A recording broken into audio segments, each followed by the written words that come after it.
Hi everybody, I hope you're having a great day. In this video I'm going to be covering Fantomex.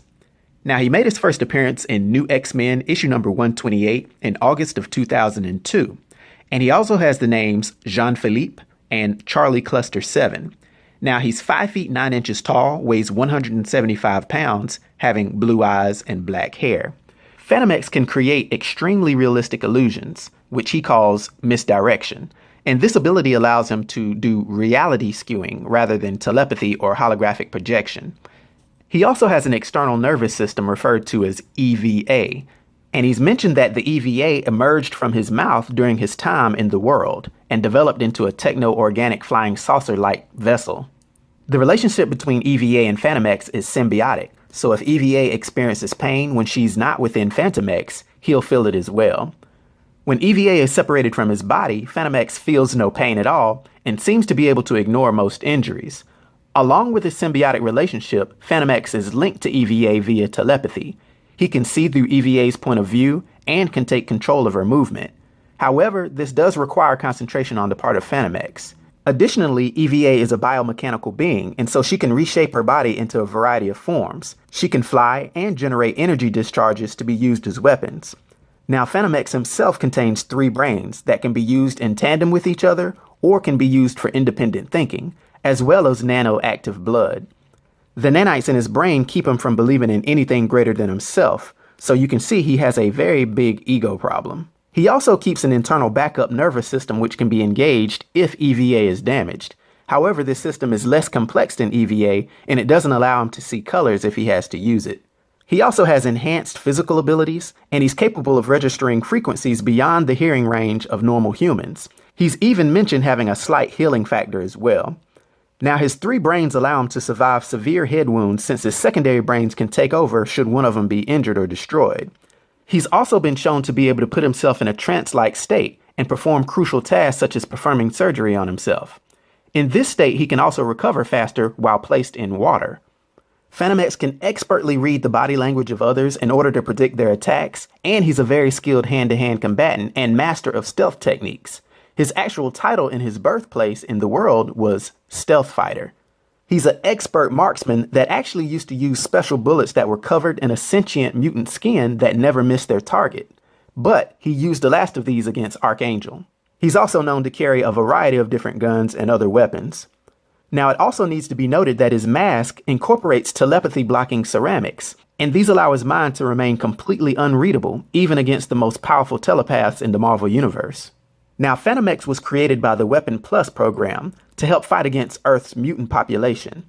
Weapon created a population of techno-organic organisms whose living tissue was fused with sentinel nanotechnology at the cellular level. His mother, who was a part of this, became pregnant when she was fertilized with nano-machines, resulting in the birth of Fantomex.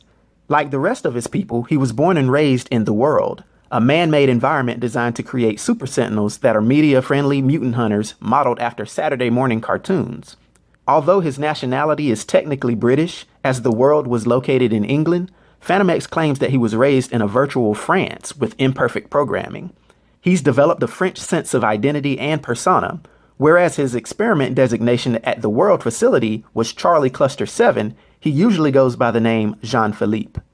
During his first appearance, Fantomex seeks a safe haven at the X Corporation in Paris while fleeing from authorities. He claims to be a mutant thief with the power of misdirection. Bleeding profusely from bullet wounds, he asks for asylum, which Professor X grants him. Fantomex explains to Professor and Jean Grey that he had been hunted because he was one of the most wanted thieves in Europe. Neither the Professor nor Jean Grey are able to verify his claims due to his ceramic mask. However, they do agree to aid him, and after escaping the soldiers who surround the building, Fantomex uses his ship, E.V.A., to take Professor X and Jean Grey to his home in France.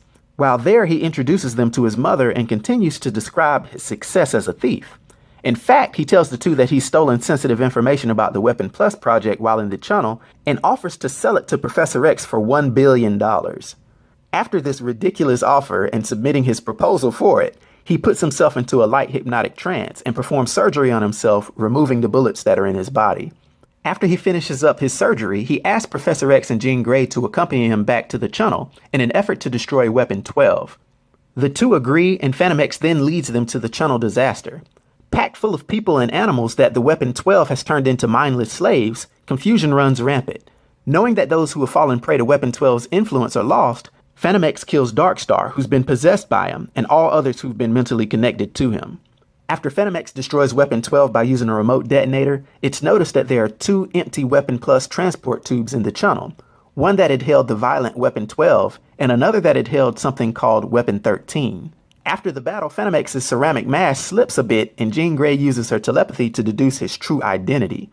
Fantomex is in fact Weapon XIII himself, and had also been in transit in the channel. It was during the accident that he escaped, and was subsequently chased to the X Corporation building. He then confesses to Jean Grey that he's not the master thief that he had claimed, but is now set out to earn that reputation. He also assures Jean that he refuses to be anyone's soldier, and as a result, Jean allows him to disappear into the channel before the authorities arrive. Now, Fantomex later travels to Afghanistan in an attempt to steal a list of the world's richest mutant slave traders, the names on which he intends to blackmail. There he encounters an unconscious mutant known as Dust, a former captive who unwittingly killed her captors by turning into a deadly sandstorm. Upon his exit, he encounters Wolverine, leaving Dust in his care. Soon after, Fantomex contacts Wolverine and offers him information about his mysterious past if he helps him destroy Ultimaton, also known as Weapon XV, which was the latest creation of the Weapon Plus program. Fantomex, Wolverine, and X-Men Cyclops travel to the world, an artificial time-altering environment designed by Weapon Plus to quickly develop and evolve new generations of super soldiers. When they get there, the 3 are defeated by Ultimaton, who escapes by breaking through the barriers of the world and flying to the Weapon Plus space station. The team then follows the target in the E.V.A., which is Fantomex's biological spacecraft, and upon arriving at the space station, Fantomex keeps his word by showing Wolverine the complete Weapon Plus database.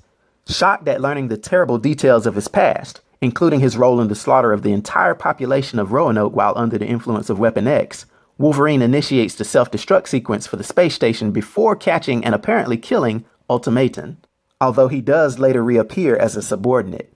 Fantomex and Cyclops escape the explosion in one of the space station's shuttles, and then back on Earth, Fantomex ends up joining Cyclops and a group of the X-Men students in their fight against Xorn, who had then taken the identity of Magneto.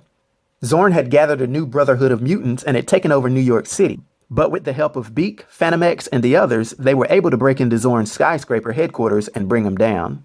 Later still, Fantomex ends up joining a new iteration of X-Force, alongside Wolverine, Archangel, Psylocke, and Deadpool. Now, their first mission as a new team is an assassination against Apocalypse, who has then been reborn in the form of a child and being indoctrinated by Clan Akaba on their moon base. After beating Apocalypse's final horseman and getting to the young Apocalypse, no one on the team can summon the courage to kill a child.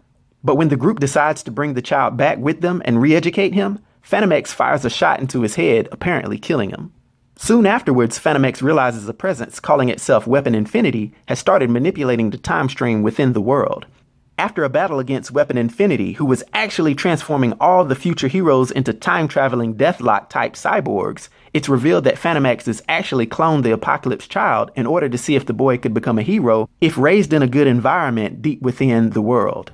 Now, when Psylocke is captured by the newly reformed Brotherhood of Evil Mutants, Fantomex sacrifices himself to save her.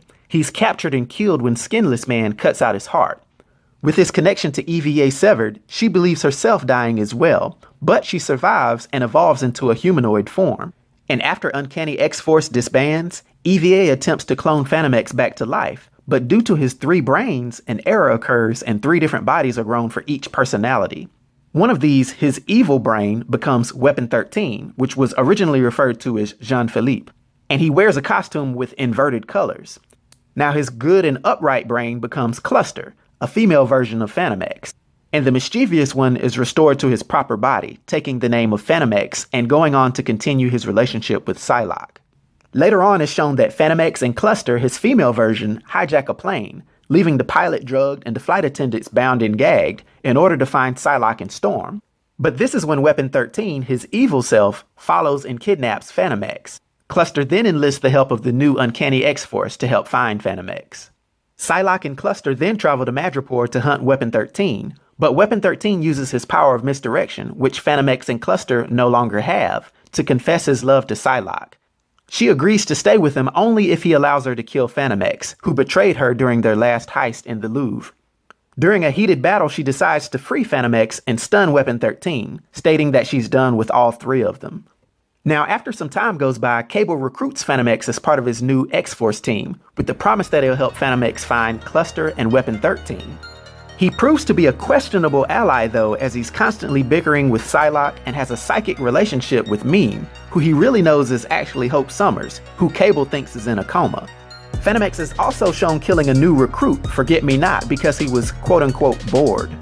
The only concession that keeps Fantomex in line is that he gets to kill Cable each and every single night, since Cable's body dies at the end of the day anyway, and he has a clone ready to take his place the next day. Now, due to his powers and abilities and his influence on the Marvel Universe, for my 1 to 10 rating, I'll give Fantomex a rating of 6, which is an expert rating. I hope everyone enjoyed the video. I'll talk to you next time. Be sure to like and subscribe to The New Sage.